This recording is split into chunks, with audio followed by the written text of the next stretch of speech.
With a potential new way of football club ownership through NFTs, I want to tell you the cautionary tale of another time an internet company tried to buy a football club. It was called MyFootballClub. They bought Ebbsfleet United, and it ended in absolute misery.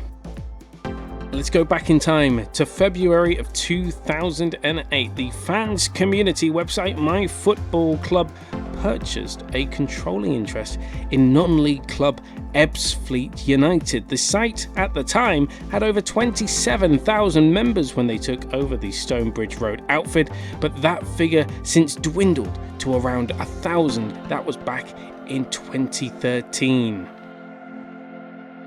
The idea behind MyFootballClub was to buy shares in a football club, and it was one member, one vote, similar to, say, a supporters trust buying a club, except this time they weren't fans of the club. They were anyone, anywhere in the world that could pay a set fee to own a stake in Ebbsfleet United. When MyFootballClub initially took over, the idea behind it was that the investors, these fans that bought these shares, would make decisions on every aspect of the football club, including the starting 11. They would essentially pick who would play until it was decided it was a bad idea, because of course it was a bad idea like a month into the process, and they elected to allow the head coach to actually do the job that he was employed to do. When the initial takeover happened, there was a lot of optimism. There was a massive cash injection into the club which stabilised it, and just after a few weeks of taking over, the bliss continued as Ebbsfleet powered their way to an unlikely historic win in the FA Trophy, the cup competition for non-league sides, when membership was steadily increasing and swelling to over 30,000 paid members, all for just the low price of £35 a year. Despite that initial positive start, there were early red flags for investors. The club tried hard to keep its members engaged with player interviews, interactive content, and live streaming of matches, but 5,000 members never returned to the website after paying their £35 fee, and numbers continued to fall and the novelty wore off, with many disillusioned with the limited extent of their influence.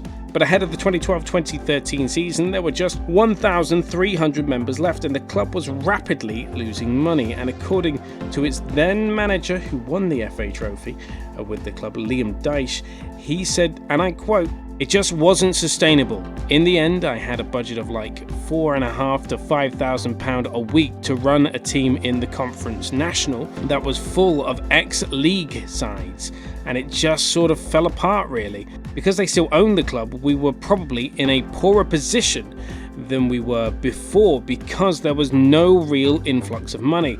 A club of that size is not sustainable on people who come through the gate." By the end of MyFootballClub's final year in ownership of the club were relegated out of the then Conference National or Conference Premier or National League, as it's called now, into the Conference South or National League South. But out of this, Ebbsfleet United would get just as fascinating new owners. From Kuwait, a group of Kuwaiti investors bought the club, and they were advised by a former executive of Charlton Athletic to buy the club, with Liam Dyche subsequently replaced by them with Steve Brown, the former Charlton Athletic defender, taking over as new manager. They've still owned by KEH Sports Limited, with Dr. Abdullah Al-Humadeh still as the club's chairman to this day.